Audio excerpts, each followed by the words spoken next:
All right, we dancing. A very special episode today of Welcome to the Winner Circle. I have a special guest and then also a special guest host. So let me first introduce you all to my Go For Your Win brother. He's a chef, he's a musician, Mariano LaTona. Welcome to the Winner Circle. Hi, everybody.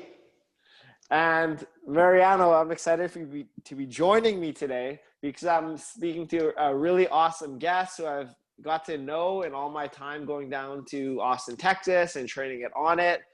She is the Steel Mace Flow Queen, a Mace Dojo instructor, a hot Onnit instructor at Black Onnit Yoga Austin.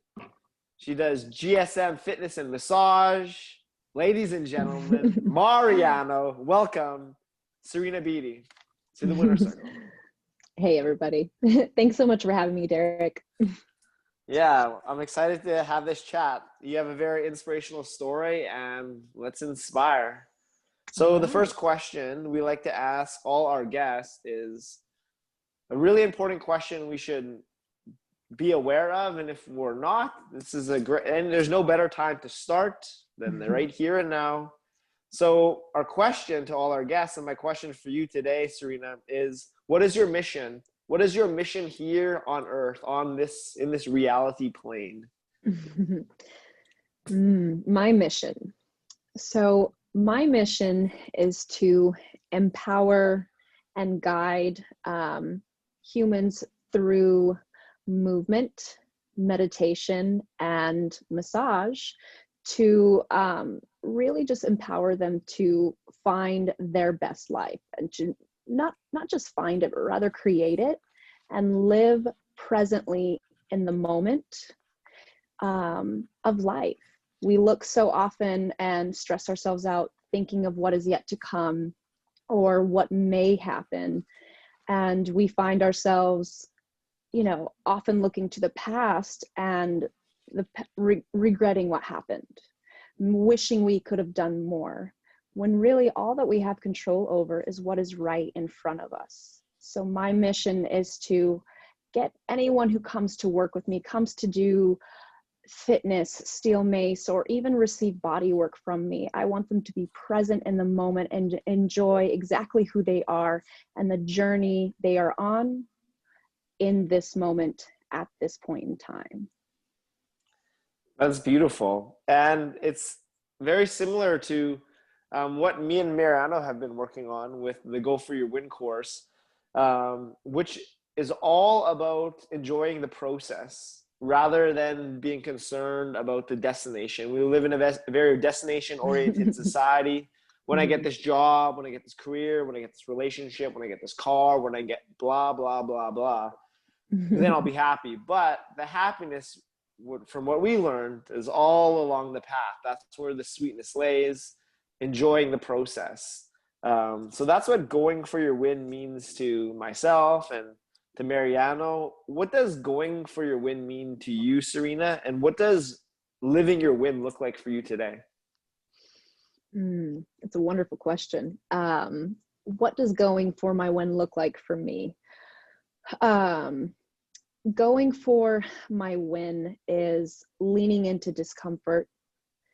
And what I mean by that is not necessarily seeking out a painful process to learn through, rather when things get tough in life, when my body starts breaking down or my mind is tired, rather instead of looking at all the ways I can get out of it, looking at all the ways this situation sucks, and rather than sitting in a pity party with myself, there's only one way out of the situation, and that is through it. And looking at this possible situation that is tough, instead of letting myself lose and letting myself just sit there, what can I take away from this? What is going to add to me? And what lesson can I learn and then possibly pass on after?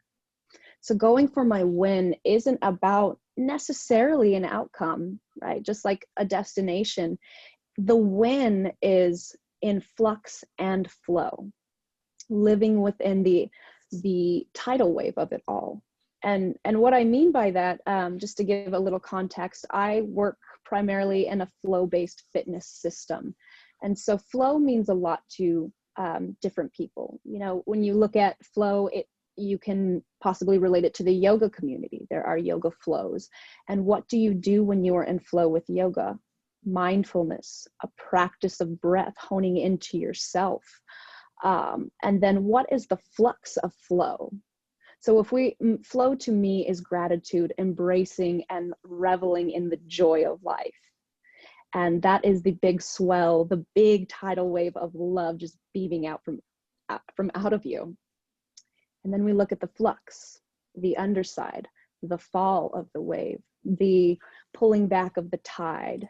To me, it is a regression. And that's in life is a symbolism for, you know, the negative or the tough times, or maybe the lack of spark or constant happiness. And I'm not saying that I'm excited to live in sadness or depression or any other emotion. Rather, those emotions, that flux is there for a reason. How do we know true happiness or get to experience that fully and appreciate it without this other side, this balance tipping and getting us to really see what we are made of as humans? You know, if you look at society today, take away everything that's currently transpiring in the world and just look at human beings as that, a being full of possibility. We have this body full of systems that operates every single day. Your body is an organism and it speaks to you through your brain. And what happens is we tend to get so wrapped up in the head, into the thinking space, into wondering what's happening out there with everyone else, that we forget and we lose sight of how genuinely unique and amazing we are as humans. Like, what you can accomplish is endless, and what you can become or shift into is within your grasp to change.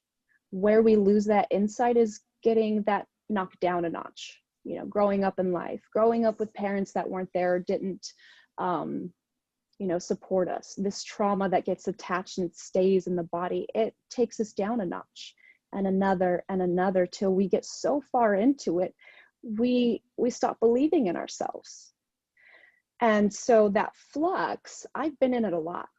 And a lot of times I've chosen to stay there to feel sorry for myself, which is silly, you know, and it happens. We get so wrapped up in it. It's very hard to get out on your own.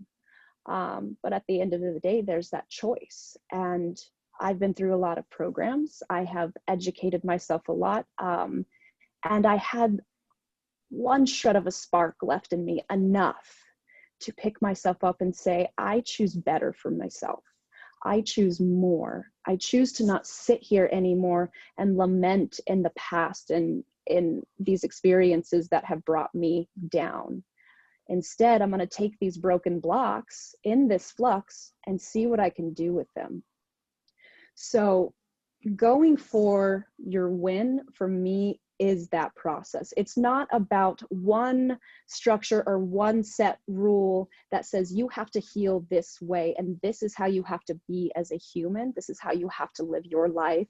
It's more so of, let's get in, let's tap into what is in here. What are your desires? What do you truly want? And it's not about necessarily finding your purpose right away. We're in such a driven world where we have to have this job and so on, just like you were speaking about. And really, it's that flow through life. You're going to have those jobs where you're probably going to hate them. And, you know, we've all paid our dues of having the crummy, maybe gas station job, or maybe a restaurant job you didn't like because the people were terrible and it was terrible pay. You know, looking back on those stories now, I'm like, damn, good for you, girl. Like, that girl was doing something. She was just living her little young 20-year-old life, trying to make it in the little city. And I can appreciate that. And so when you reflect in the past, you know, look at that. Look at where you were and look at where you are now, and look at that little steady stream of belief that stayed with you. It's within us all. I don't think it ever fully gets stamped out. And we need reminders of that, you know, and so that is what I want people to live in. And that is my part of my mission of empowerment, is I'm that friendly reminder for you that you too can get exactly to where you want to be and really enjoy every aspect of life. That's what social media is for me now, is a platform to tell my stories because they are relatable, and to let people know, hey, you know, we're all human. We all have shit, right? Everyone's got something going on behind closed doors. And if you choose to share it, awesome. There's going to be people out there that will support you. If you choose to keep it to yourself and heal privately, that's awesome too. Whatever works best for you. I'm a coach that's here to support you. And I do that with my clients through movement, meditation, mindset, and massage. They all correlate. Your body speaks to you. And so I can feel that shift of energy. I can help you start to restore the body, which in turn drops down your stress levels. And so from there, breathing, meditation, movement. And that's what going for your win and living in it looks like for me. That's great. So, can you explain what that movement, massage, and meditation teaching looks like for you today, and what was the origin of this? How did you find those three pillars? Yeah. Starting off first with the movement portion, right? So, what was it? About 4 years ago, I was just starting massage school, and I found a gym that had a man named Leo Urquidez coaching out of it. And he was a kickboxing coach at the time. And he had this tool called a steel mace. To fast forward through the story, that was the beginning of a very, very beautiful and strengthening journey. So the steel mace is this incredible tool. It's an offset leverage tool. For those who don't know what it is, has a rich, rich history, and the Persian and Indian cultures, the wrestlers use this tool to strengthen their shoulders and work on their hip tosses and different movements. And so it was a bamboo stick with basically a block of cement on top, and they would swing these. And the mace found its way to the US, and it was an Onnit got a hold of it, and they designed their mace, and found its way to Leo, which found its way to me. So when you pick up this tool, it's not like moving with any other tool that I've ever utilized. You can't compare it to a barbell, clubs, kettlebells, dumbbells. It is its own unique tool. And Steel Mace Flow, which is the company that I help Leo run and I teach for, is its own unique practice as well. Onnit has their certification, and there are several other mace education platforms out there, and they are all wonderful and have a wealth of knowledge. What Steel Mace Flow and Leo have done is taken that base of knowledge and education and expounded upon it. He created a system, an artful movement practice that not just gave you, it didn't just give you a workout, it gave you a way to express. It gave you a way to create with intricate, beautiful movement. And when you put a system like that in someone's hands, and then you give them the freedom to create and express with it and put patterns together that feel good for their body, and you put on a good song, it does something. And for the longest time, I struggled to find the words to describe what this practice does to me. And I came across a word in a retreat that I was in last year, and the word is emotere. And I hope I didn't butcher that too badly, but emotere is Latin for emotion. And so what that directly translates to is energy in motion. So what is emotion but energy in motion? And what that does, when you look at it from that perspective, you realize that emotions become more tangible in you. No longer do they come in and just sit with you like a blanket and rule your day, right? it's motion. We can push and pull that energy, we can release it, or we can choose to do something with it. And so what I found, like many other mace artists, is I found a way to express my frustrations, my sadness, my anger, and my joy. It was a great outlet for me. I've struggled off and on throughout my life with suicide and self-harm. And so this practice gave me something to utilize to work through those urges and those depressed memories. Suppress, there we go.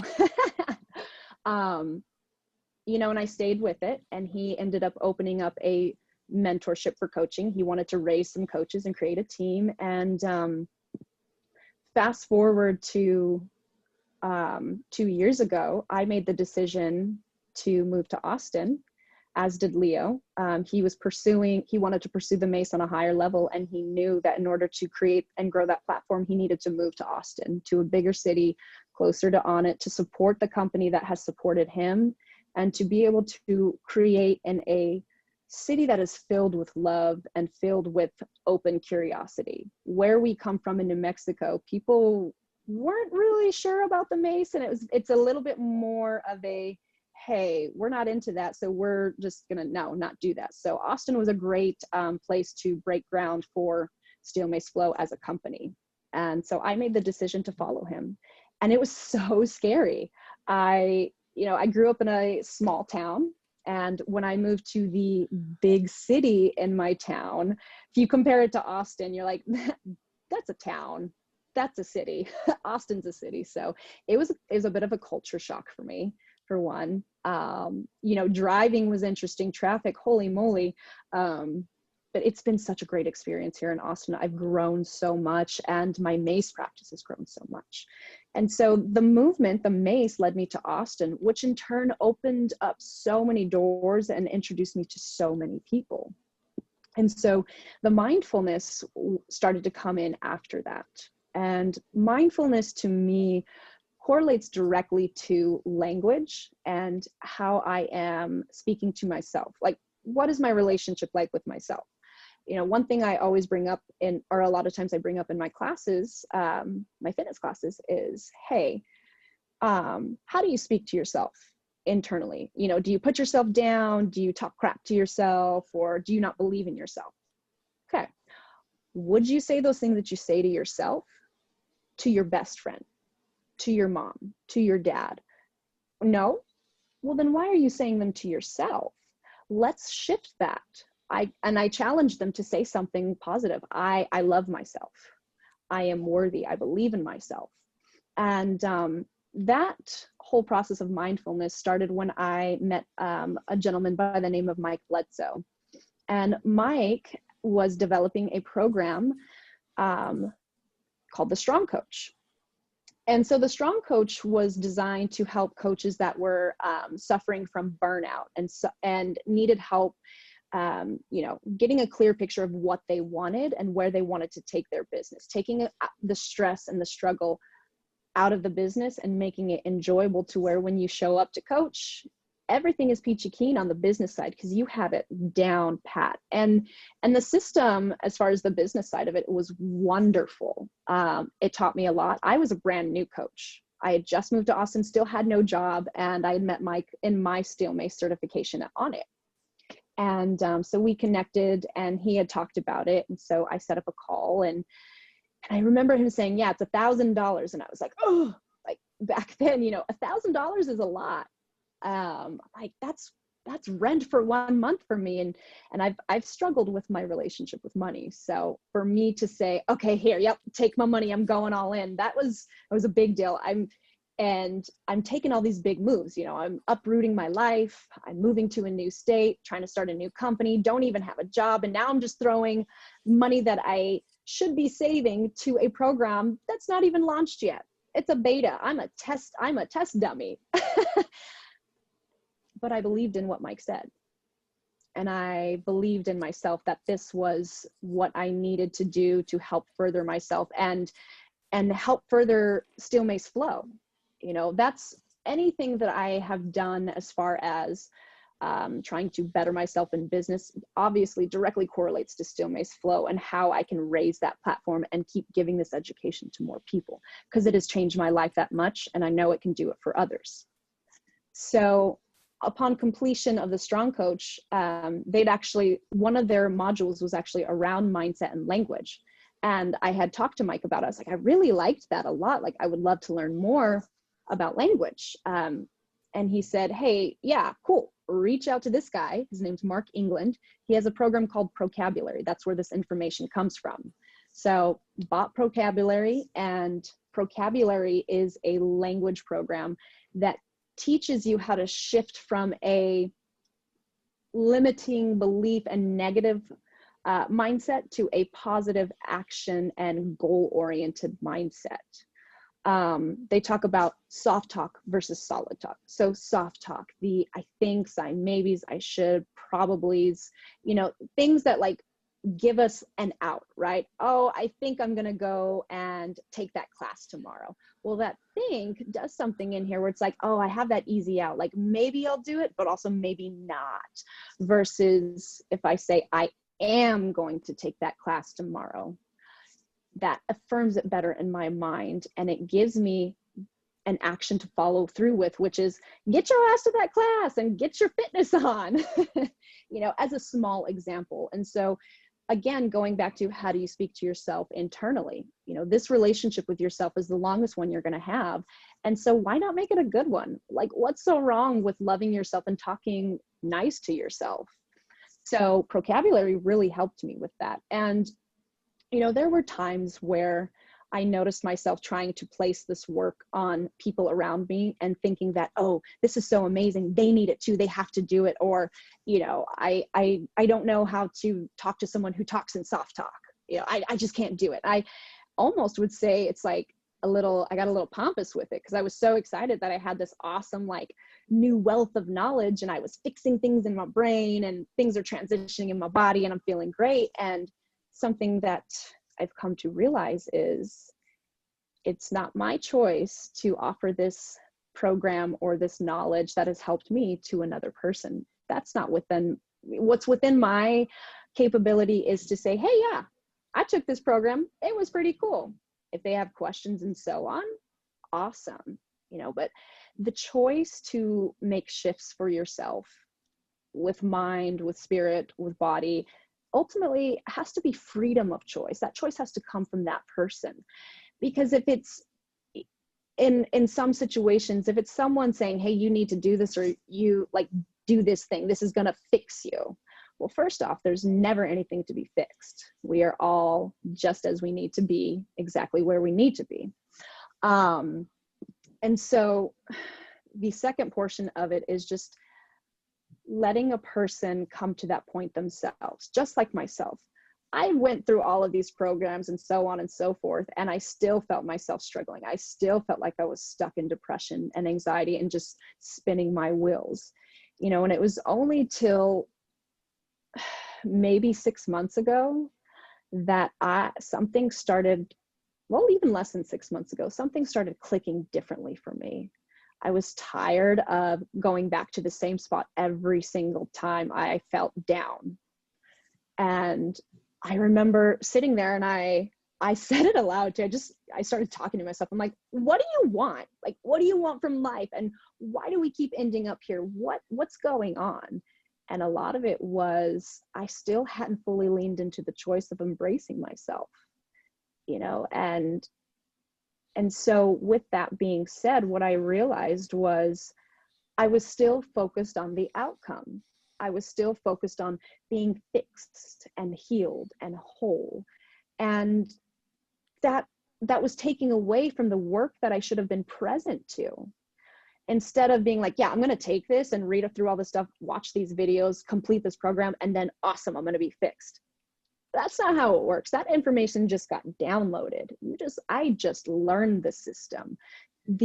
Where the experience and the healing and whatever you need comes from is in the act of doing the work, is in the act of practicing what you've learned and giving yourself that time to just let it marinate. and leave it for yourself for a while. I tend to get really excited when I learn new things that are healing and wholesome. I want to give it and teach it to people right away. Like, you only went through this for a month. Like, give yourself some time. Like, you get to coach yourself.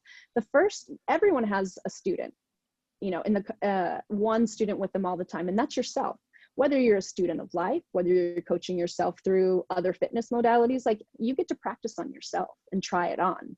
And I think if we did that more first with ourselves, we could alleviate a lot of these uncomfortable situations and like fraudulent feelings. Like, sometimes going into coaching, especially when you're a young coach, you get this like identity of, oh, I'm a fraud. I'm not, versed enough in this. And I need more, I need more programming or whatever it is. And it's not necessarily that at all. It's just leaning into it and being like, hey, yep, guess what? I'm a beginner. And I've just graduated and got my NASM certificate or whatever certification. And I'm going to go and experiment and learn, and I'm going to make some mistakes here and there, and I'm going to learn from those and become the coach that I want to be. I spent so many times downing myself on what should be a success. Like, my first class teaching at Black Swan Yoga was a huge success for me. That had been something I'd been working towards and dreaming about since I moved to Austin. I thought, how cool would it be to work with all these amazing yogis in these awesome studios, and they have Mace, and I get to teach Mace to people. And instead I was like, oh man, that class was so horrible. The music was bad and my sequencing was off. Like, I took that win away from myself.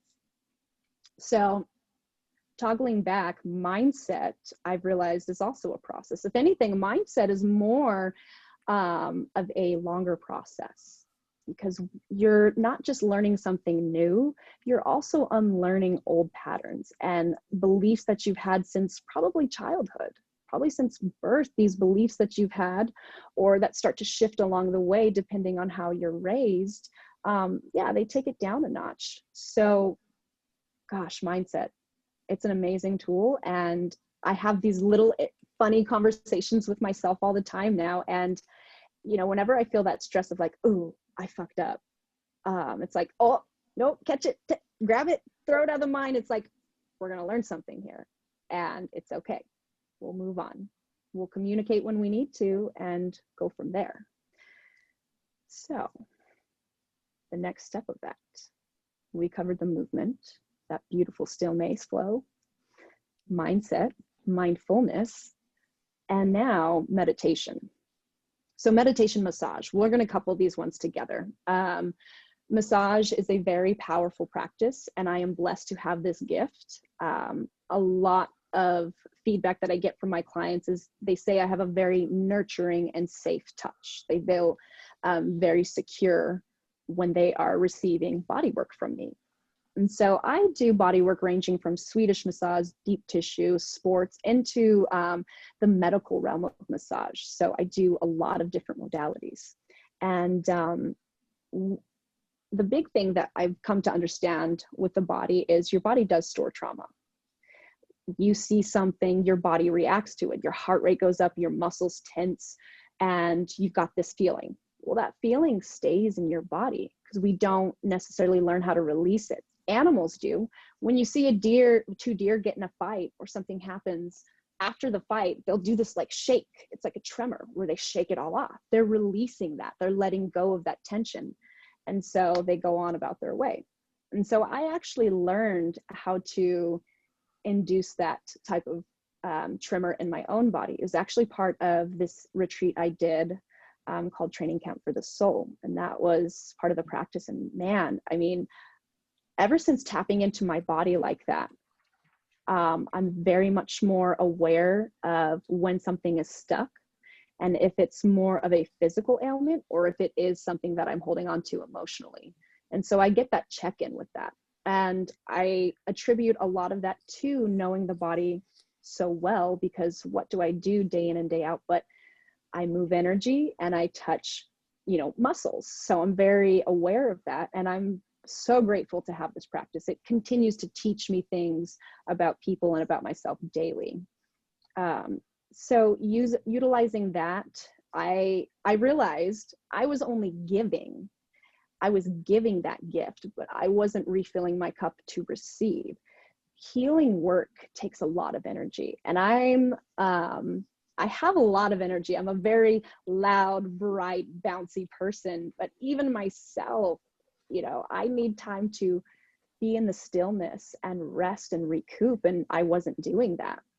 And so my body started telling me, it was like, hey, we hurt, we're done. Like, I don't know what you're thinking, but we're done here. And so I was like, all right. So I realized I needed to receive massage as well.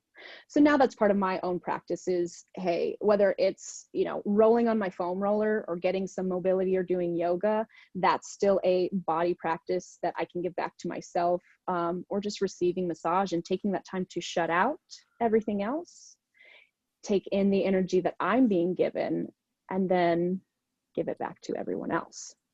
So that's where massage falls. And then that comes into the meditation state. You know, you're zoned into who you are, you're feeling the touch all over you, you're focusing on breath, and you're releasing that breath into the pressure that the massage therapist is using. And with that breath, they're pulling that, whatever it is, either releasing the muscle or shifting that energy for you. Meditation has actually opened up a lot more for me in the past week or so, because I just recently started my yoga teacher training with Black Swan Yoga. And we practice. As soon as we get there, we go through a flow. And on the first day, you know, I was nervous because I don't do yoga. And I'm like, man, I feel a little bit of like I'm a fraud here, you know, showing up to learn yoga, and I don't even practice it, you know, and I'm here in front of my manager and 4 of my amazing Black Swan babes that just crush yoga. And I'm like, oh, here I am trying to pretend that I know how to do this. And I went, oh, this is why you're here. This practice. So yoga means to yoke, to bring together.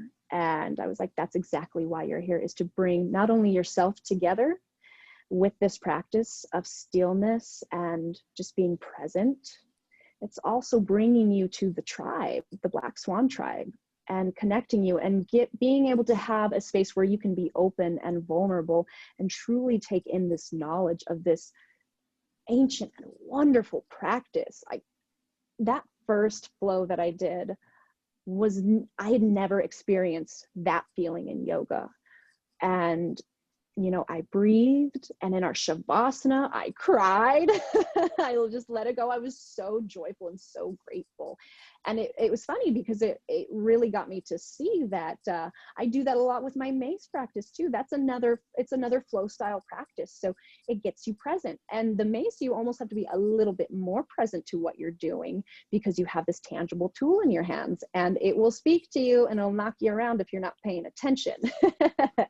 So they teach us how to meditate, and I have meditated every day since I started my YTT, and gone through a little yoga flow myself, which has been great to actually want to get on my mat and do it, and not judge myself if, you know, my down dog isn't perfect or anything like that. And I feel at peace. I feel more focused and clear in my day. Like, I do it before I have my coffee. I have a cup of water, the breath, the mobility, and then I see if I need the caffeine, because what's happening is I don't need it, because I am alive and in my body, I'm awake, and I can focus. So movement and mindfulness, massage, meditation, it's just turned into a great recipe for me to take control of my life and say, I have a choice in every aspect.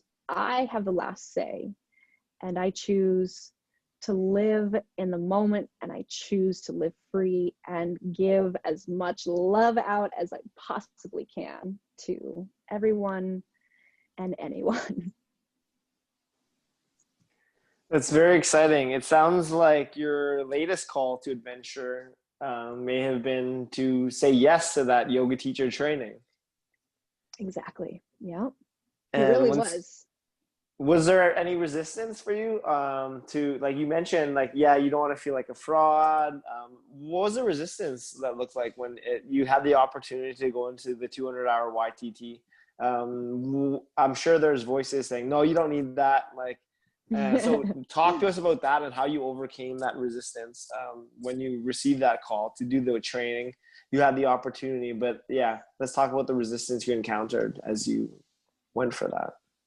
Yeah, I did encounter resistance. My manager called me and said that they had a spot open, and she's been trying to get me into YTT basically since I started working there. And a lot of it, I say that it was like, oh, it was money or it was time. I just couldn't make it or whatever, which that is to a point accurate. But the deeper layer there, when I chose to check in with myself, was this practice is hard. This practice is stuffy. It's so boring, and I hate sitting in poses, and I'm not good at it.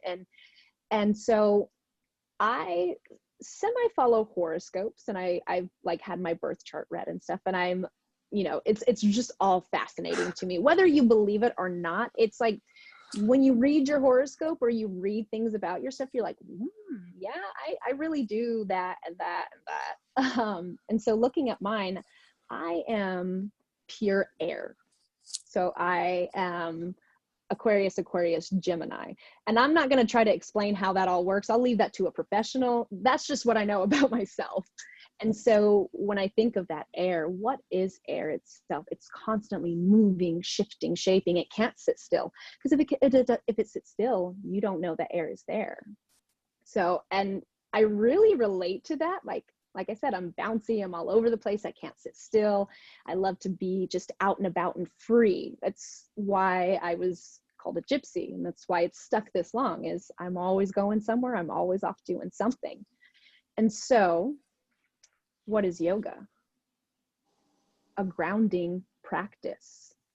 And so what have I been missing in my life that I've come to realize? I needed something to ground me. And so I recognized that I was looking for that grounding factor in other people. Funny story, I seem to be really attracted to Capricorns in friendship and in relationship.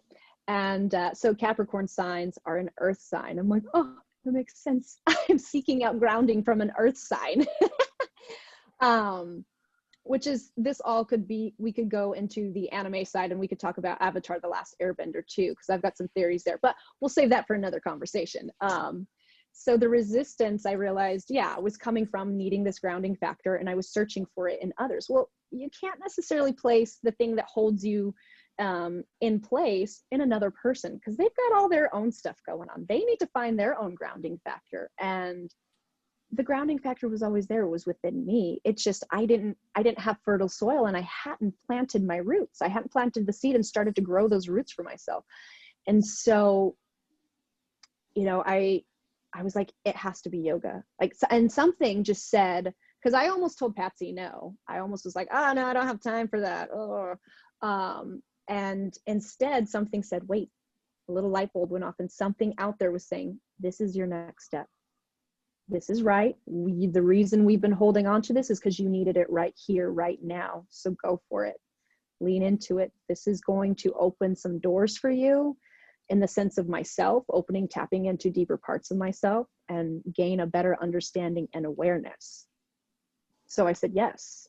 And that was about a month before YTT started. And so I had time to prepare myself. And I said, how do I want to show up in this education?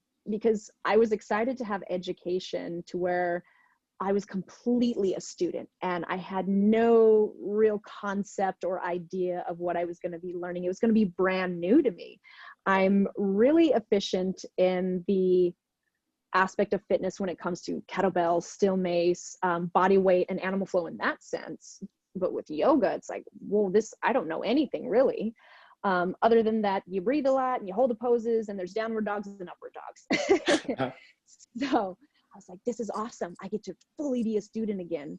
And I would just want to drink it all in and learn all about it, because they teach you history and the meditation and about chakras, and they dive into a lot. And so I was looking forward to that, because that would give me more tools to check in with myself. And even if you don't believe in something like chakras, or if you're skeptical about it, the way I look at that is, this is something that can give me a visual of tapping into myself. You know, maybe it's true, maybe it's not. Either way, does it empower me and serve me? Yes. And so that's why I choose to, you know, listen to these practices that talk about these portions in your body. And when you're choked up here, it could be your throat chakra, because I can focus in and say, what do I need to communicate here? And how can I, and make it comfortable, and then communicate. So I was looking forward to that because it would help me release more resistance into moving forward with life. So yoga, I said, let's go. Let's do this. And I embraced it fully. I even got some books. I talked to a bunch of the yoga instructors from Black Swan, told them what I was doing and, hey, any advice? And they were like, come with an open heart and open mind, and, you know, don't hold yourself back from feeling what's going to come up for you. And they spoke to that as they said, hey, this can get pretty deep. The instructors that will be teaching us for the duration of this training, they said, this is going to get deep at times and things may come up for you. If you feel like you want to share, you absolutely can. We can hold space for that. If you feel like you need to step out and cry, like this is a safe space for you to do that. So just know that that's a possibility, and it's okay. It's okay to feel, it's okay to cry, it's okay to share. And so that really settled me in, because I trust these girls and these gentlemen that I work with. You know, we're very much a close-knit tribe, and so we look out for each other.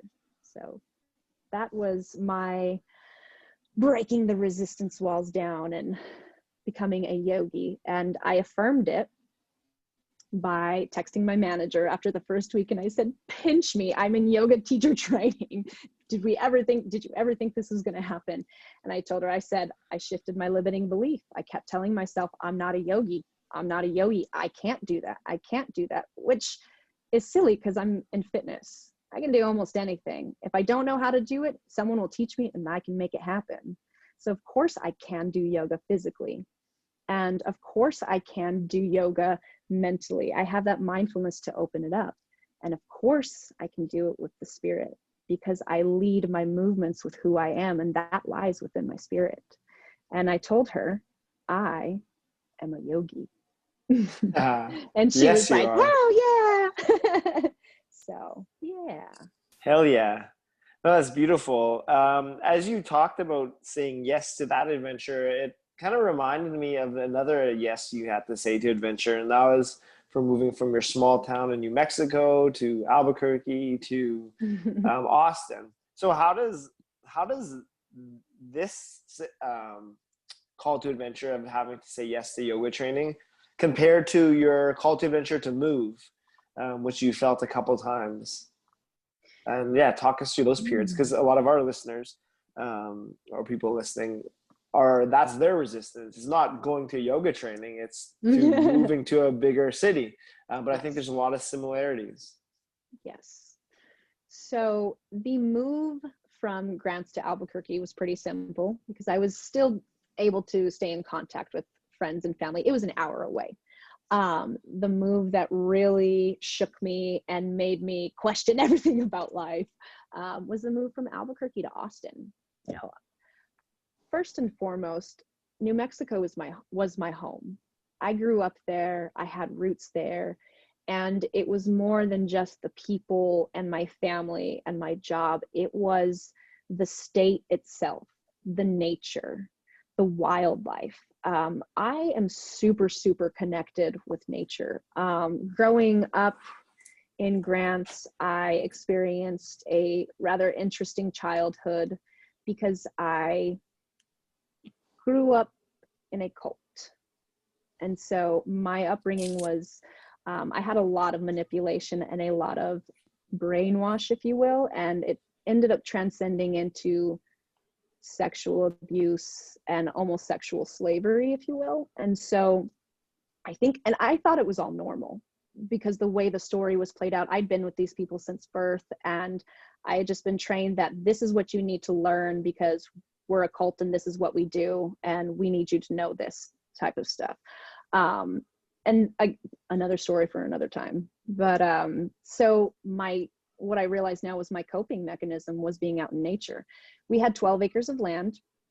And so I had all of these little forts and, you know, just imaginary lands that I would go into. And I had friends in bunnies and the deer. I knew the hawks, like I knew all the animals in the area. And, you know, even some of the more aggressive wildlife, like I've been able to be around, and you know, just in hiking and passing, you come up on a bobcat and you're just like, whoa, like, and I was left alone. It was, you know, call me Jane to a Tarzan type of thing, but it was magical. And, you know, my imagination saved me. I got to create and be whoever I wanted to be in that. I had superpowers, I could turn into dragons, so on. And so when I moved to Albuquerque, and I still kept that imagination in my 20s, dreaming about dragons, dreaming about being a superhero and changing the world, running up and down mountains, swimming in the lakes, just raising a little bit of hell here and there. And I loved it. I lived to be outside. I lived to be a little bit dirty and a little bit rustic, and it has always served me. So leaving that behind, I think in some senses was a little bit harder than leaving like my job and friends and things behind. And I also had a very, very wonderful, wonderful relationship that I was in before I moved to Austin. And he had a son. My ex had a 5-year-old, and I became very much ingrained in that young boy's life, and we were very connected. He loved the Mace too, and he used to come and work out with me, and then he learned like boxing, and so that's that nurturing nature. I realized that I have that runs deep, and I really got to see that flourish by being a stepmom essentially, and being in this role of, you know, caretaker of like the house. I was essentially in the wife and mom role, and I loved it. You know, I wouldn't trade those memories and those times for anything. It was so beautiful.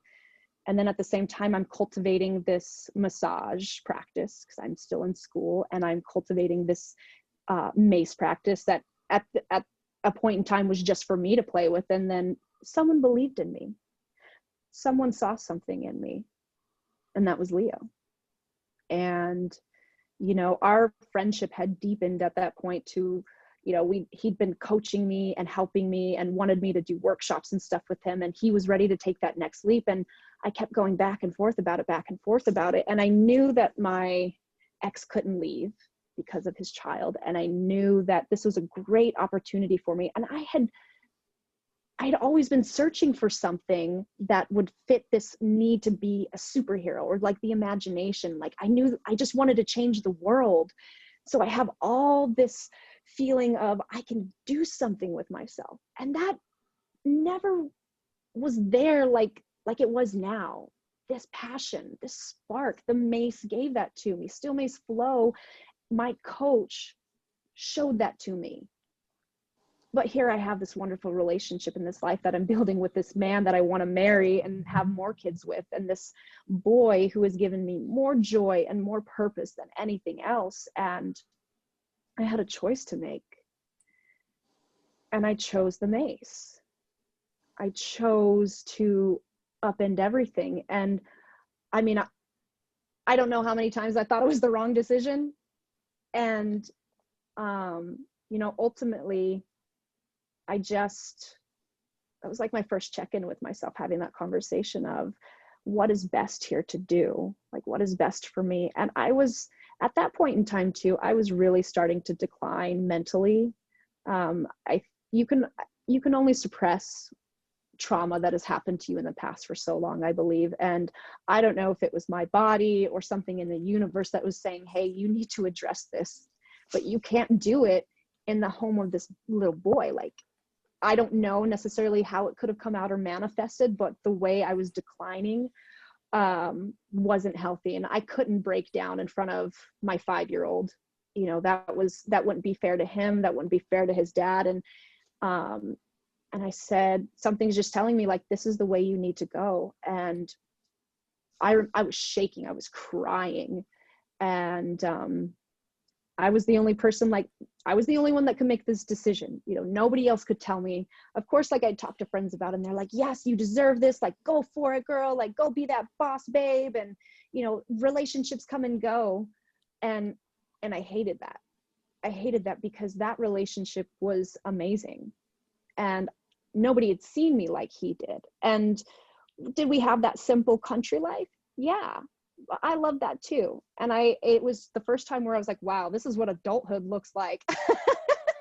Shit, I don't want to do this anymore. But I chose to take a chance.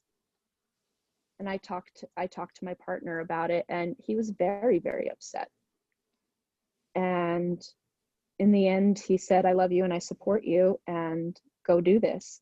We had come to an agreement of go out there, feel it out, see how it is. And, you know, we can talk about, if you come back, you come back. You know, he ended up just giving me that little extra push to go and do it. And that almost made me want to stay more. But at the end, I chose life. I chose to get myself out of there so I could have this unraveling. And I think that was more just like my spirit speaking to me and saying, you got to do something. You've got a purpose here. And unfortunately, you're going to have to make a little bit of a sacrifice to do so.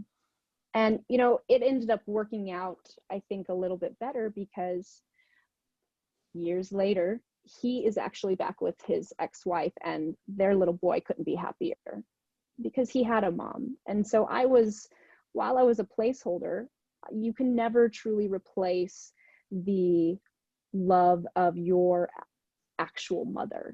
And I'm so happy. I'm so happy for him. And that was part of the reason, was like, I was there to hold space. I had a soul contract with this person. And unfortunately, it wasn't a super long soul contract. It served its purpose. I was there to help my ex and help him open himself up to communication, because that's what he and his partner, well, his wife, needed. And it got him to soften a little bit with Colton. And I got to spend some wonderful years with an amazing little boy who still loves me very much. And I occasionally get to talk to his grandma and check in with him, and he's doing well, he's thriving. And so while it took me a long time to heal from that, the decision to move to Austin, what I would offer as a perspective, or maybe even advice, is breathe, sit completely still and close your eyes and envision where you're wanting to go. And just know that instead of focusing on necessarily a destination or the outcome that you're looking for, envision this feeling leaving your body of like you're trapped, you know. And so every time that I kept envisioning or feeling backwards towards New Mexico, it just wasn't there anymore. And not to say that I'm saying, oh yes, I made the right decision by breaking up my family and moving. There's neither right nor wrong here. There is simply, I took an action and it went this way, and I followed my heart with it. And I did what I thought was best for everyone in this situation. I thought it was a move for me, and it allowed them to, father and son, to come together closer. And then eventually that family is whole and happy again. And here I am. Was it easy these last 2 years? Not at all. Mike Bledsoe actually told me something right when I had moved to Austin, because I met him shortly after coming to Austin. He said, yeah, I moved around here and there. And he said, it takes about 2 years to really get your groove in a new place. And damn, was he right, because it's been a little over 2 years since I've been here in Austin, and hot damn, we've worked through some shit. So damn. Yeah, my advice, lean in. And when you have that goal or that place you want to move to, take a chance on yourself. And however far you fall, you're going to hit the ground, and then you stop falling, then you dust yourself off and you rub your butt because it hurt from the fall, and you walk on. Oh man, that whole topic, you hit the nail on the head. That cut deep. There's some wisdom there. all along our journey, we encounter challenges, and you've alluded to a few so far. Mm-hmm. Suicidal ideations, Mm-hmm. depressive thoughts, being in a cult, lots and lots of stuff. Let's pick one. What has been the greatest challenge you've faced on your path thus far, Serena, and how did you overcome it? The greatest challenge. The greatest challenge for me has been this building this sense of safety and security and belief that I will live and be okay within myself. That I broke or severed ties with when I acknowledged that what happened to me in the past, what my family did to me, was not okay and was wrong. That was a great struggle and a great victory at the same time. It was a great victory because that was the first step, was the acknowledgement. I needed to be shown what was holding me back. It was like I had all the feelings, but I was still not acknowledging that because I wanted to belong. I wanted people to love me. And these were the people I grew up with. And this was supposed to be my family. And so I had to do everything I could to still feel wanted and belong, when really, as soon as I was, in my 20s, they of course started distancing themselves. And now I fully understand why, because they know what they did was wrong. And they don't want to have any of the backlash possibly come back to them. So that acknowledgement was a victory and a struggle, because the struggle was opening the floodgates to suppressed memories, feelings, noises, and just this complete and utter destruction of my psyche, in a sense. I went through so much hell mentally in the past 2 years and have nearly destroyed myself several times and nearly just broken everything that I came to Austin to obtain and to reach. That struggle, I'm proud of. So, do I have some regrets because my actions and my emotions were no longer in control, and I popped off at people and I treated my partner like crap through it all, and I couldn't tell him anything that was going on because I felt shame, and I was too scared that my family would find out and I would be crossed off, because that was always the threat. If I ever talked, or if you're out and you don't speak, because if you speak we will find you and that will be the end. So there was that terror, and trying to get myself to understand that that wasn't true. They can't come and hurt you. There are no magic spells that can come and reach you and take away your life. And that's the reality I lived in.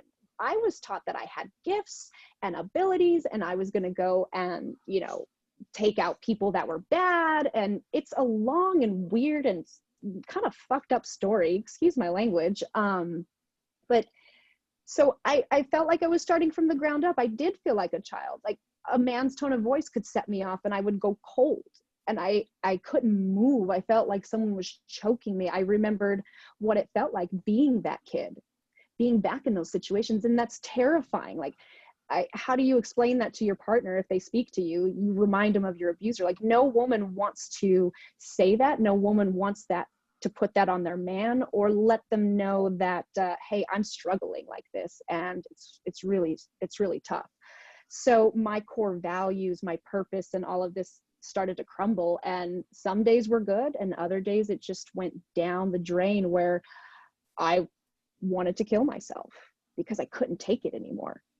And thank God for people like Leo, who have supported me through this and been a rock for me. And thank God for Still Mace Flow, for being a practice that I could pick up and have the just enough willpower to go pick up my mace instead of a knife or instead of a gun. This struggle has been the hardest, rebuilding myself. Well, not even really rebuilding, but asking myself, who the hell am I? because for nearly my entire life, I have been abiding by somebody else's vision for me. Leo used to say something to me about like, you don't have to act so tough. Like, I know you're tough, but you don't have to act like that. Cause I walk around like a badass dressed in blacks and I swing a mace. And, that's not very feminine. And it used to piss me off. I was like, I'm a tomboy and I am pretty and I'm girly. You don't need to tell me anything. But because I took offense to it, I'm like, I'm fine. But really it was him letting me know like, hey, you're safe. Like, you don't have to do that with me. And I started to recognize that. And so I peeled back these like exteriors that I was taught, and I've been casting them off. And, I really enjoy being a woman.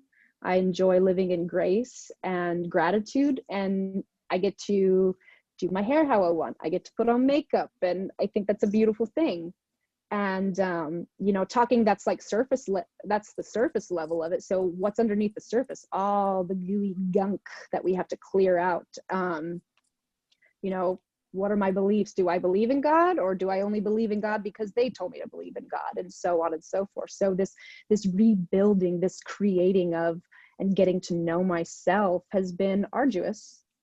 And I burned some relationships along the way through it. And luckily what ended up happening was I got to a point where I said, ego, take a freaking rain check. Reach out to these people that you feel like you have discord with and be real with them. Be humble and know that they are allowed to their feelings. You may not get that I forgive you.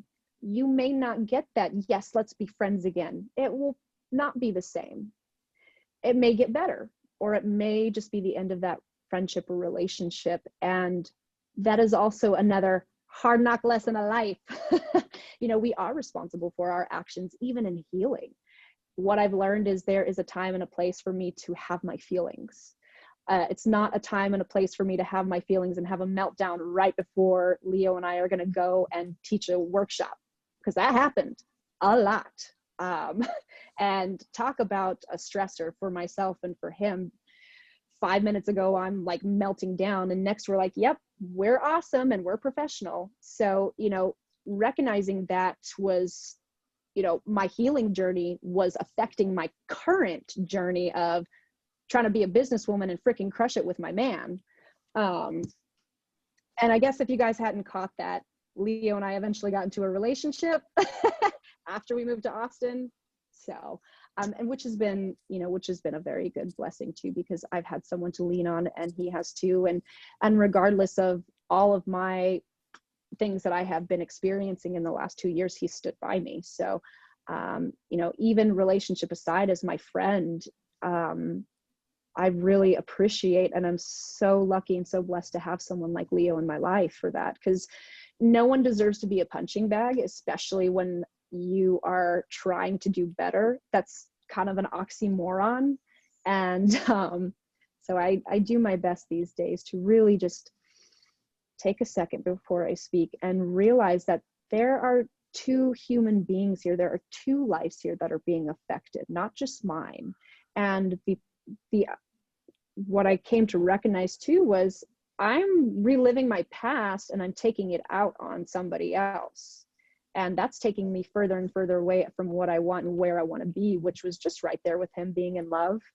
So that struggle.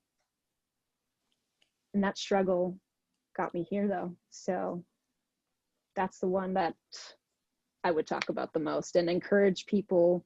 It doesn't matter what it is. Like, I mean, you could have had just a childhood where you didn't get along with your dad, and that can set off, patterns to set yourself up in a certain way to respond and react and how you live your life.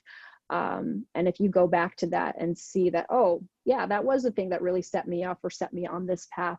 And if you can release that energy, and maybe if it's a negative relationship, you can do what you can to either lay it to rest or to repair it. That choice is within you to do, to reach out and to offer your side and your feelings and how you feel about that person. But that doesn't necessarily mean that they may reciprocate, because they're on their own journey too. And you know, what I would say too is, if you're in that position where you're trying to repair friendships or relationships with people after being in such a depressed or anxious state, one, it can definitely uptick it for you. I've had some situations where I'm like, this is really awkward and I'm scared to reach out to this person. And then I have to take a moment and recenter and say, you're doing this to move forward. Because I don't like stuff being held over my head or in the back of my mind. Like, I don't like to leave anything undone these days. You know, where I have done wrong or, you know, hurt, I choose to reach out and heal. And if that person goes on their way, then I respect that and I wish them the best in life, and they know that I have apologized and I'm going to go off on this path and make sure that I don't have that happen again, because that's where I still struggle with, you know, pulling myself down is hurting other people. No one likes to do that. And our emotions get away from us. It happens. We get into fights, we get frustrated. And all you can do if that happens is keep checking in with yourself, keep trying to go back to what helps you find center, whatever that may be. And if it goes too far, if you pop off and say some things, apologize. Apologies go a long way. Apologize and follow it up with an action. Beautiful. So we've mentioned a lot of mentors and helpers that have helped you along the path. Let's take a moment to acknowledge a few of those helpers. And what have you learned from them that you now use yourself as a mentor and helper to others? Yeah. Ooh, my mentors. I would like to acknowledge and recognize Mike Bledsoe, the Strong Coach. What he taught me, or what I learned from Mike, is to dream big and to believe in myself, and to embrace being a businesswoman, take on whatever identity I choose to create or that I'm looking to have, say it aloud and focus on that, write it down, put it on the wall, show it off to the world, declare it, like live in that and put the work in and have fun doing it. No one said business was easy, but no one said it had to be not fun. It's all about how you look at it. And I choose to look at business as a big old game of Monopoly, and I'm rolling the dice going, oh, I'm going to come for it. I'm going for the end zone, and we're going to have fun doing it. So Mike, thank you. Mark England is a pirate. That's an inside joke. You'll have to ask Mark about that. And he has given me this wonderful and amazing practice with language where I get to be artful with language and how I speak to myself. And I also get to abracadabra. With my word, I create. That's what abracadabra means. And that is the slogan for Vocabulary and for Mark. And that is what he has given me, is a more eloquent way to express my emotions and to really keep my mind where I want it to be, which is in the positive and silver lining, if you call it. I used to make fun of those people. I'm like, yeah, those positive people, God, they just drive me nuts and make me want to take another shot. Ugh, you know, and then I sit there in my own self-pity. And then I laughed the other day because I was like, I'm one of those people. It's awesome too. I love it. So Mark gave me that. Mark gave me this awesome outlook that I continually get to play with and see where I can take it. And whenever shit hits the fan, well, it's like, yep. And what's next? So thank you, Mark. Last but not least, Leo Yukitas. Leo has taught me love, how to love so deeply with every fiber of my being. Leo has been a great example of not settling. Leo refused to settle. He refused to let someone else darken and take away from his dream, this practice that gave him purpose too. He refused to be anything but himself in the most beautiful and wild, savagery, rebellious attitude. And he has shown himself so brightly and so authentically and so vulnerable. The vulnerability that he has brought to the Steel Mace tribe, to, you know, for men and women. How hard is it for a man to express himself and to cry these days? In some states, like Austin, you might see it a little bit more, but if you go back to New Mexico or if you go somewhere else, it's like men struggle with that. There's this masculinity, I gotta be the man. Leo chose to cry on Instagram how many times, and to show himself as he is and show that he is human and that we all go through things, and you don't have to hide it and you can move through it and release it. So yeah, he gave me courage. He gave me freedom. In some senses, he allowed me to tap into my own freedom and be whoever I wanted to be. You know, if I wanted to go swing mace in a tutu on the street corner in Austin, I'll do it because I can. And I believe in myself. And even if people laugh at me, I'm sure as hell getting a great time out of it. And I'm expressing myself. And that is beautiful. So Leo has given me the greatest gift of all, and that is Steel Mace Flow. And that is this courage to be myself. And he has given me the gift of love. To receive love from him is like receiving love. I've never received love like I have from Leo, in the romantic sense of us in partnership, and also as a friend and as a coach. He cares so deeply about his students. He would go to the ends of the earth for them. I mean, the guy has gotten on battles on Instagram because someone talked crap about somebody swinging the mace. He's like, not in this house. We don't put people down. We don't stand for bullies, you know. And he's got his savage way of doing things. And sometimes I'm like, oh gosh, you're so brave. And that just makes me anxious. But at the end of the day, I love him. I support him. And I'm so grateful to have him in all aspects of my life, as a mentor, as my coach, as my friend, and as a partner. So yeah, thank you, Leo. And you mentioned love a bunch of times throughout this conversation. What does love mean to you, Serena? Love to me is what all the beautiful aspirations, beautiful parts of myself. It is this energy. It is a force. It is not just mine to hold. It is within all of us. And it is neutral in the sense of it's neither good nor bad. It is just this pure energy that when you envelop yourself in it, when you check in and say, I can either be right or I can be in love, it softens you. It stops you before you say that thing that you don't want to say to that person to hurt them. It stops you from giving up on yourself. And it allows you to be kind, to be generous, to be open, to be soft, sweet, strong. It allows you to be a human being.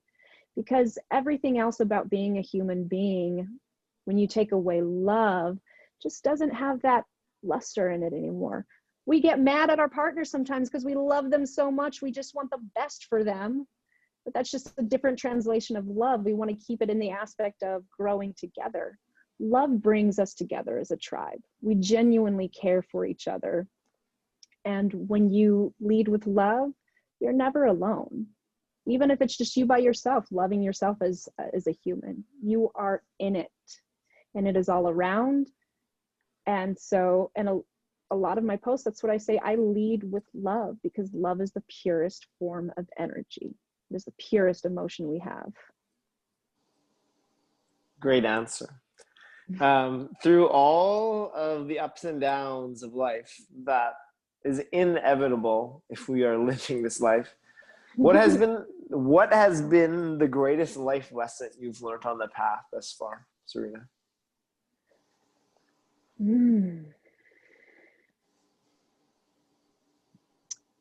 That right there.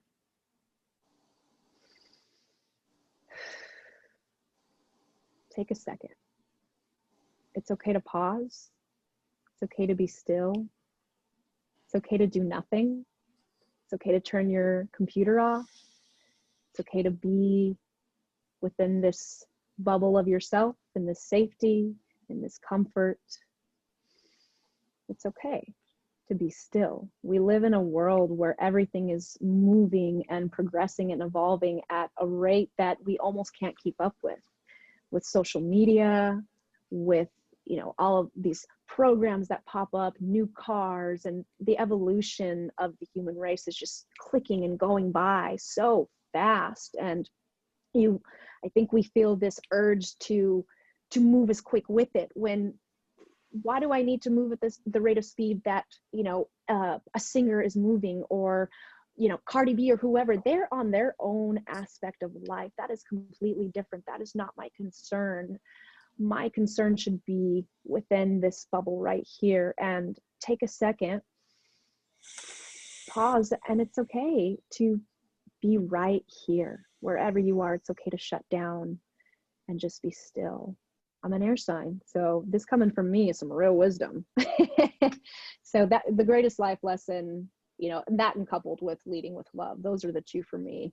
Because I never like to use the L word when it came to myself or leading with love. I thought that was so like woo woo and like, oh my gosh, you're one of those positive people. Well, yes, I am. And gosh dang, is it the greatest thing ever? Does that mean that I have like this cookie cutter lens looking through it saying, oh yeah, it's always sunshine and rainbows? No, but I'm choosing to lead with love in all aspects, because love will get me through. Love and being still and taking those moments of silence, pausing before, will get me through. Yes, it will. And how are you bringing this wisdom back to your people? How do you share this wisdom and knowledge or gift to others today? Yeah, mostly through Still Mace Flow. We have 2 online certifications that we teach. We certify coaches how to teach this practice to others and spread that word. I have a lot of coaches that are working right now through a mentorship with me, and they've all chosen to go through that deeper level. And so really all I'm doing is relating my own experiences and putting up a mirror and saying, hey, look at your life. What is here that you want to shift? And let's do it with this practice. Let's do it with this mindfulness. Like, speaking and communicating what you experience through flow and being able to understand what you're pushing and pulling and releasing is crucial to moving forward. Yes, we can sit with a feeling, but if we don't identify it, it's only a feeling. We haven't given it that tangible name in order to pull it out. So with our level 2 program, that is the Mace Artist program. Leo is the sole mentor for that. And going through that process with him, I helped write I did write the manual. I wrote the whole thing, but he gave me all the good stuff from it. We talk about that, and we teach coaches, how to find that within themselves. They do a lot of journaling. They identify movements, and Leo asks them, what does this movement mean to you? What do you feel during this? And so they get to see where they may have things popping up, where they may feel stuck or something to work with. They identify it, and then they write it out. So within that, you have all aspects of releasing something. You have the movement, pushing and pulling, melting those barriers and those walls down, tapping in deeper, really feeling what is going on inside of me, and asking yourself, where do I feel it? Because and also Leo has been leading off of an example of the chakras, and he'll ask you, close your eyes, and what color do you see? Whatever color you see, he can help you work through that by identifying it through where you're stuck. So that's where, I choose to deliver this highest message, is through the mentorship and and also through Instagram in a lot of senses. I don't think anything that I have learned should be coveted. It's not about, in that sense, it's not about a profit. It's about sharing experiences to where people can find strength in themselves, or that courage to open themselves up. Maybe not to me. Maybe they go to their therapist, or they start with somebody, they have the conversation. But damn, if my post does that for at least one person, I know I've won and I've succeeded and I've helped someone. And that is worth more to me than all the money in the world. So yeah. Excellent. And as we pay it forth, all that we've learned on the path, Stephen Pressfield describes resistance as arising always, and that is the negative force that keeps us preventing fulfilling our dreams. And we will encounter this resistance forever till the end of time. So when you go for your win today and that resistance comes up, what does that look like, and how do you overcome it? What does the resistance look like today? Yeah. And how do I overcome it? Well, the resistance today, let's see, is going to be, we already handled it really today. Had a little bit of the sleepy eyes this morning. That was a bit of a resistance. So movement and meditation, and I had a cup of coffee. Today was great. Resistance today really is, it's interesting that you bring it up today, because we are going through some shifts in Still Mace Flow. I've taken on a bigger role of leading my team and, giving a better platform for Still Mace Flow. And that's been a struggle. And yeah, actually, this is really good. I'm glad you asked me this, because I can speak to this.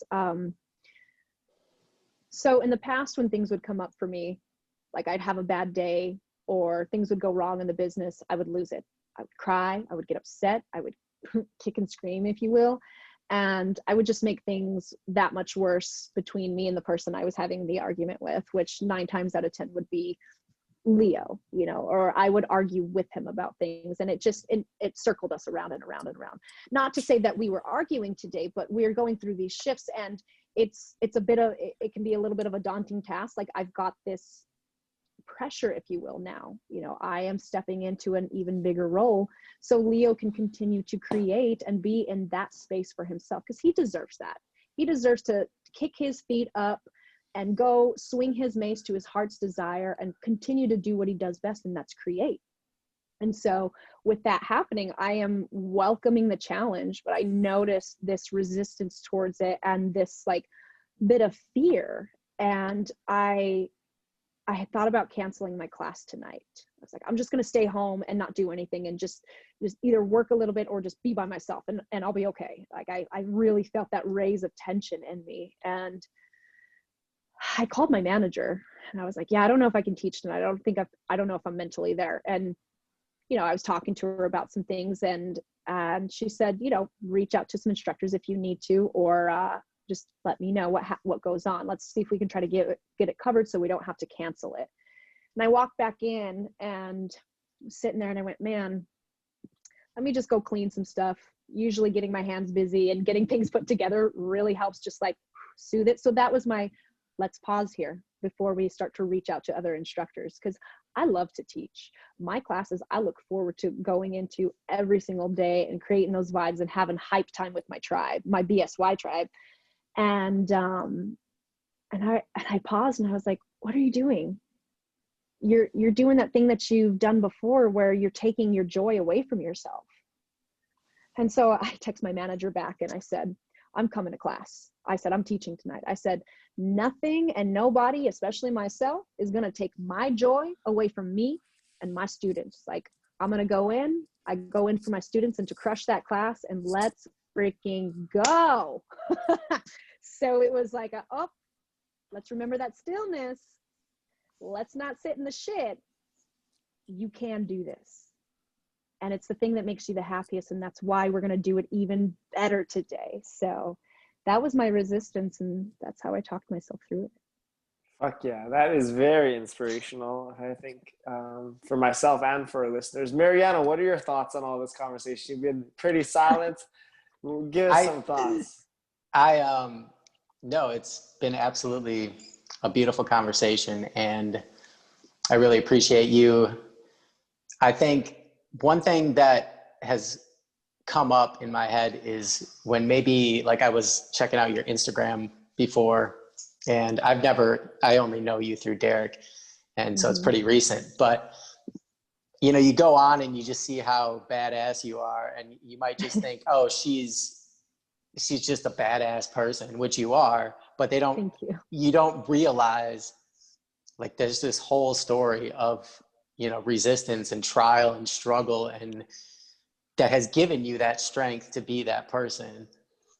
And I think a lot of people just don't see that all the time. They just kind of see, you know, things. And I know I saw you kind of write some posts and you open up to people, but if you just see it on the surface, you don't really get that we all go through some stuff. I know I certainly have, and I think everybody has. We've all have a Yeah. story, and you know, some trauma is worse than others. But what I would be curious to hear you talk about real quick is just what would you offer to someone who's just kind of waking up right now? I think in the collective consciousness, you know, with the climate of the world right now and just all the chaos, like there's a lot of people that are, their routines and their, you know, ways to distract themselves are just kind of going out the window, and they're kind of waking up to like something more.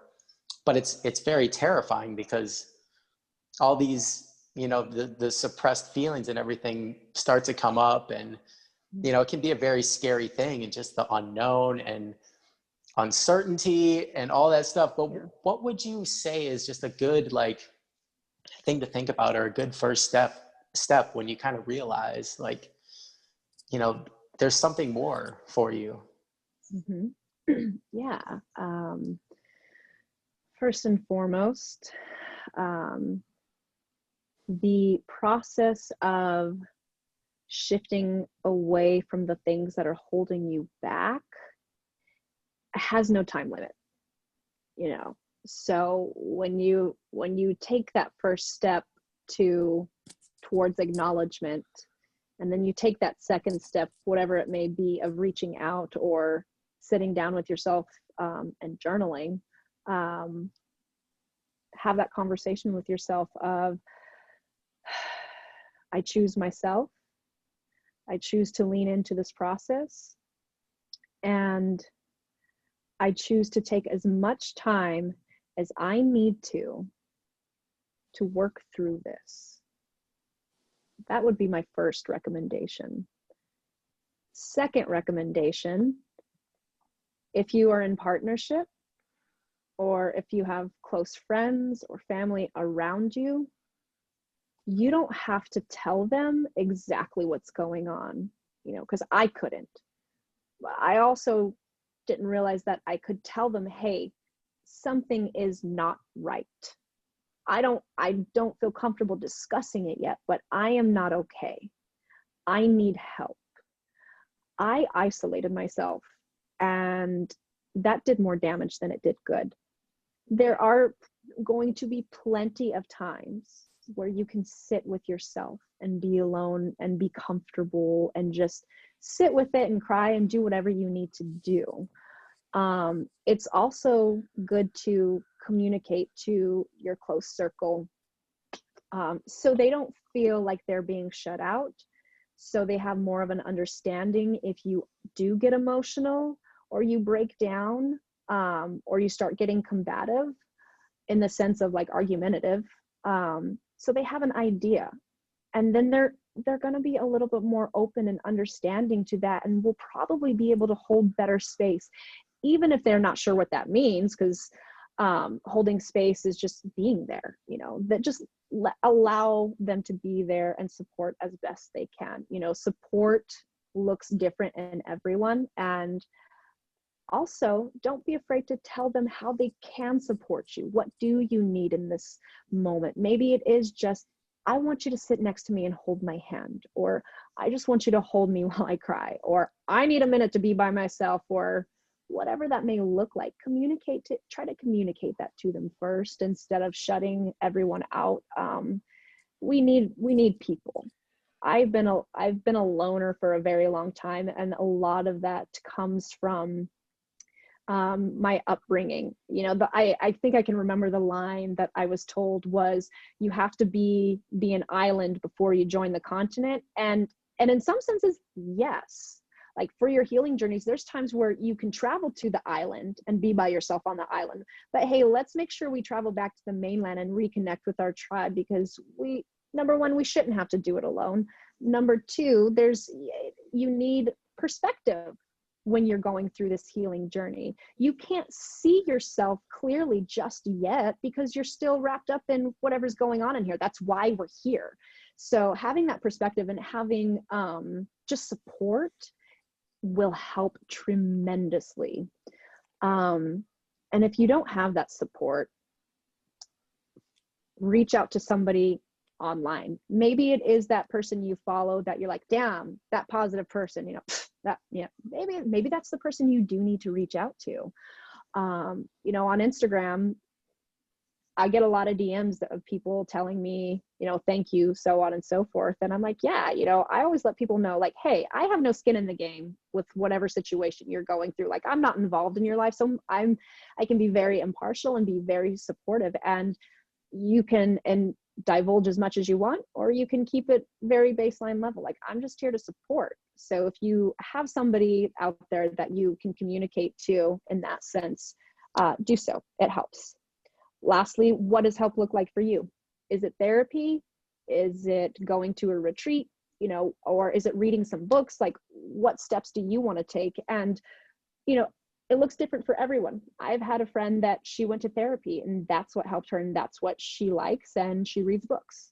For me, it was, I mean, I didn't really have any clue what I was doing. I just actually stumbled into this a little bit and started really working on my own healing process. But the most transformational piece as far as like the internal side ended up being Training Camp for the Soul, which was a retreat I did. And so it's like therapy, and a very intense therapy for 5 days.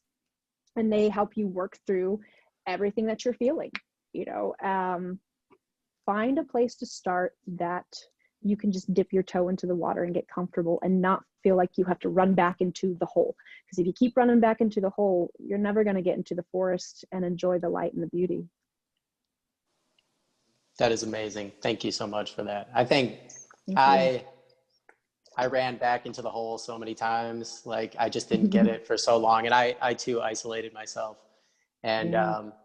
but you know, when I finally heard the calling, you know, my higher self was desperately trying to get me to hear, and I finally heard it.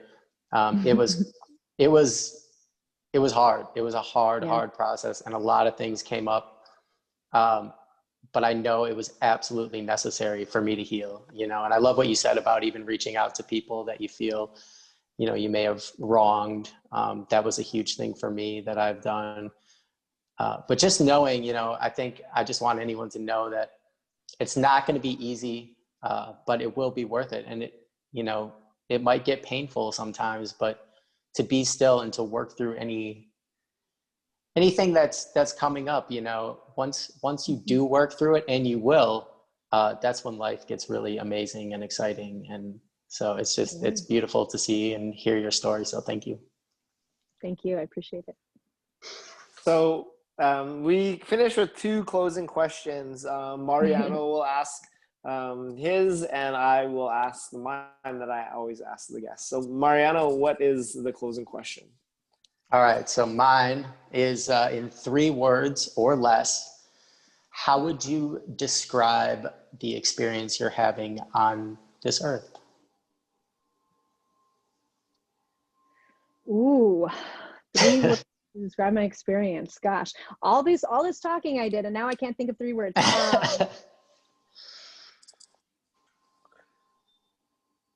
Flowing, gracefully, lovingly.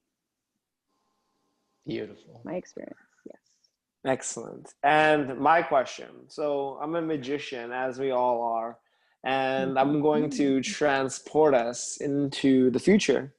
And we are alongside the 85-year-old Serena. Who is that 85-year-old Serena? What does she look like? What is the life you live? And what is the legacy you have left behind? Oh man, I'm gonna be such a crazy old lady.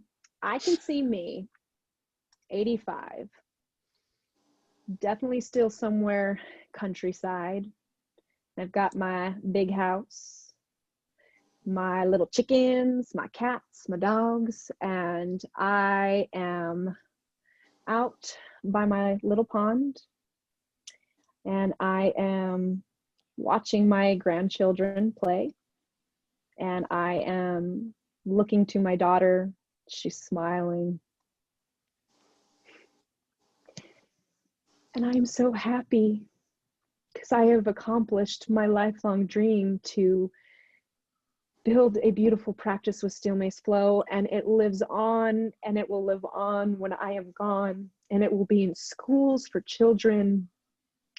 My coaches will be known worldwide, and I am so free and happy from all of the pain and trauma that happened in my life, and I'm so grateful for every aspect of tough situations that came up, especially in my 20s.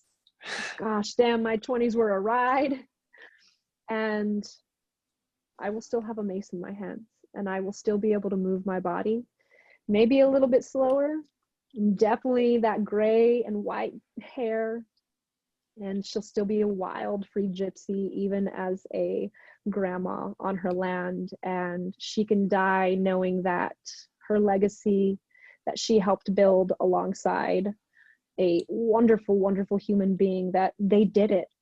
They made it happen, and their dreams came true, and they gave this practice life, and now it lives on through all of its students, and it will live on through my family and my children and my children's children. Oh, that is beautiful. And I want you to picture this scene. I want you to close your eyes, and I want you to see this 85-year-old Serena sitting by the pond, daughter nearby, grandchildren running around, Steel Mace Flow near your side, in your hand. And I'm going to bring us back. I'm going to bring us back into 2020. And that 85-year-old Serena gives you a message. What does she tell you? Oh, she says, "You beautiful, sweet young woman, you've arrived. You made it, and you did it. And just know that what's in store for you as you go on is more strength, more openness, more gratitude. I want you to lean into every single moment of your life and appreciate it, because these moments will fade." She'll tell me that, remember to love yourself. Remember to comb your hair. Because my hair's so short now, sometimes I don't even comb it. She'll tell me that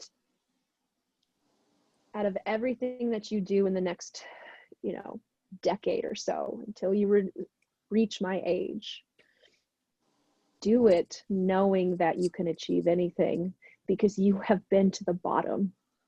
You have been to the worst of the worst, and you picked yourself up, and you chose to give yourself the better life. You finally said you deserve better. So enjoy it.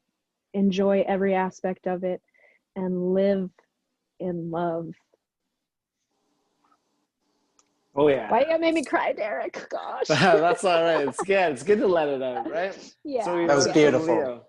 So to end the winner circle, I'm going to tell them where they can find you. They can find you at Steel Mace Gypsy on Instagram. They want to learn more about Steel Mace Flow at Steel Mace Flow. There's the Mace.dojo where you're teaching online. Yep. Black Swan Yoga Austin. We got a list. All big list. Is there anywhere else that I could send them, or that's kind of where to go? Steel Mace Gypsy on IG is the hub. I think that come to Steel Mace Gypsy. We'll delegate you from there. Yeah. So to close, we raise our fist and we bring it into the winner circle. Yes. This is something that we could all join. Thank you so much. Oh, thank been you a guys. blessing. This is wonderful. It's a beautiful story. I appreciate it. Thank you. Mm.